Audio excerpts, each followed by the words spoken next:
স্বাগতম জনাইছো আজিৰ এটা নতুন ভিডিঅ'লৈ। আজি ফেচবুক পডকাষ্ট স্ক্ৰিপ্ট আপোনালোকে স্ক্ৰীনত দেখিছে।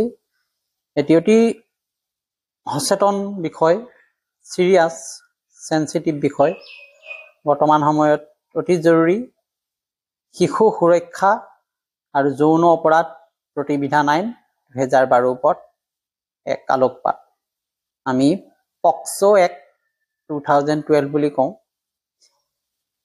মূল বিষয়টো হৈছে শিশুৰ সুৰক্ষা আৰু আমাৰ দায়িত্ব। বন্ধুসকল, আজি আলোচনা এটা অত্যন্ত সংবেদনশীল কিন্তু প্ৰয়োজনীয় বিষয়, শিশুৰ ওপৰত যৌন অপৰাধ প্ৰতিৰোধ আইন 2012, যাক আমি পক্সো এক্ট বুলি জানো। আইনৰ উদ্দেশ্য অতি মহৎ। এই আইনখন আহিছিলে 2012 চনত ভাৰতীয় সংসদে প্ৰণয়ন কৰিছিলে, যাতে শিশুৰ ওপৰত হোৱা সকলো ধৰণৰ যৌন শোষণ, নিপীড়ন আৰু যৌন নিৰ্যাতন প্ৰতিৰোধ কৰিব পৰা যায়। আইনৰ মুখ্য বিশেষত্ব কি আছিলে? প্ৰথম কথা, শিশুৰ অধিকাৰক সুৰক্ষিত ৰখা। দ্বিতীয়, যিকোনো ধৰণৰ যৌন অপৰাধৰ বাবে কঠোৰ শাস্তিৰ ব্যৱস্থা কৰা। তৃতীয়, গোপনীয়তা ৰক্ষা কৰা।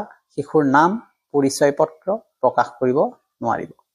4 নম্বৰতে, শিশু বান্ধৱ তদন্ত আৰু আদালতীয় প্ৰক্ৰিয়া।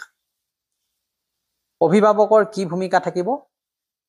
এই আইনৰ সফলতা সম্পূৰ্ণৰূপে নিৰ্ভৰ কৰিব অভিভাৱকৰ ভূমিকাৰ ওপৰত।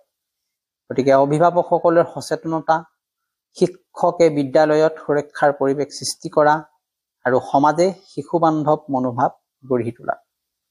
গতিকে সকলোলৈকে আজিৰ এই বিষয়বস্তুটো আগবঢ়াই দিছো। আপোনালোকে কেনে পালে জনাব কমেণ্ট ছেকশ্যনত। মোৰ এই ফেচবুক পেজ ফলো কৰিবলৈ নাপাহৰিব। লগতে মোৰ ইউটিউব চেনেল জ্ঞান সাগৰ সলিউশ্যন নিশ্চয় ছাবস্ক্ৰাইব কৰিব। গতিকে শেষত আমি কি ক'ম যে প্ৰত্যেক শিশু সুৰক্ষাৰ হকদাৰ। গতিকে আহকচোন আমি সুৰক্ষা দিওঁ প্ৰতিগৰাকী শিশুক।